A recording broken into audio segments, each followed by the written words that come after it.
To a lot of development in the banking arena over in Nigeria at the moment. It started off with audits. We then saw the firing of CEOs at top banks. Now the central bank governor determining the length of stay of a CEO at a company. What are you making of the developments that have come to the fore here?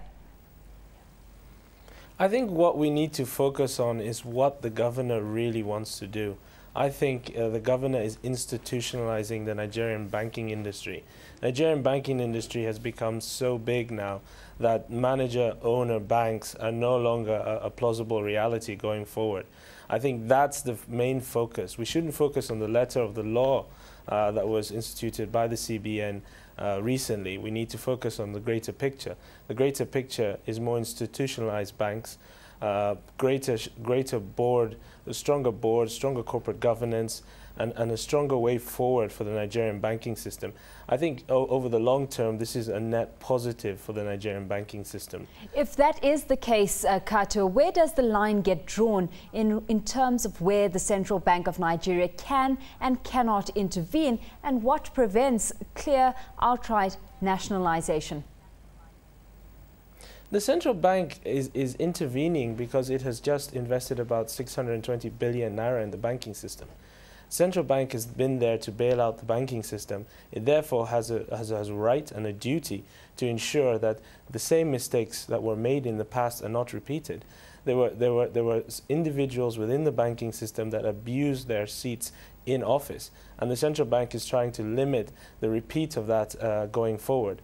So we have to keep that in context. It does seem severe when you look at it and you read the letter of the law, but when you put it in context and you put the abuses that were made by certain bank MDs, the length of stay and the quantities that they literally took from these banks, I think you'll come to the conclusion that in the long-term interest for Nigeria, I think this is not a threat.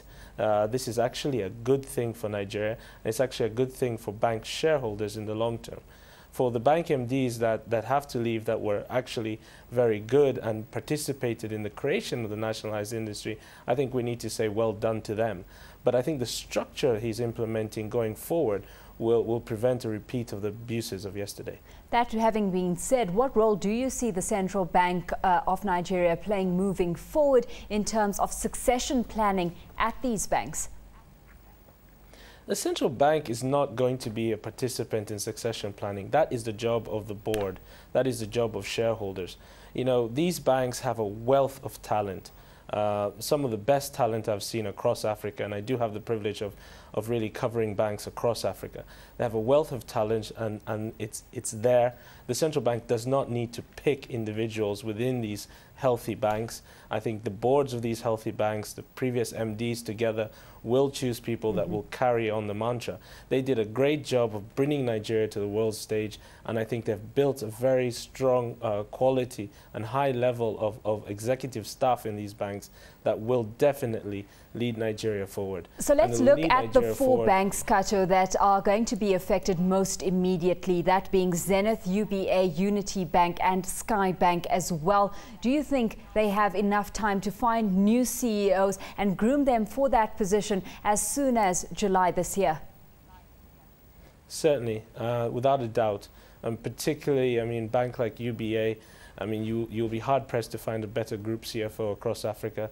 Definitely can groom and has people within its staff. Same with Sky, same with Zenith. Definitely very strong management team. I don't think it'll be a problem. Remember that all these banks did have succession plans anyway. It's just that these succession plans have been sped up by the announcement. So they're definitely ready to nominate a CEO. Just very quickly, some saying that we might see a divestiture of funds in the short term, at least where investment was made on the basis of the managing directors and the ability of those current MDs. To what extent do you see that coming to the fore? I mean, you might see a little of it, but let's be honest. You don't run a $2 billion bank in Nigeria by yourself. You don't run any bank in Nigeria by yourself, frankly speaking. It's a team effort. These banks are very big. It's a very difficult terrain to manage, and it's not one man. One man might be the one we know, but it's an institution. These are very much institutions. They're not individuals. and I think they will be fine, definitely. Kato Mukuru, thanks so much for your time.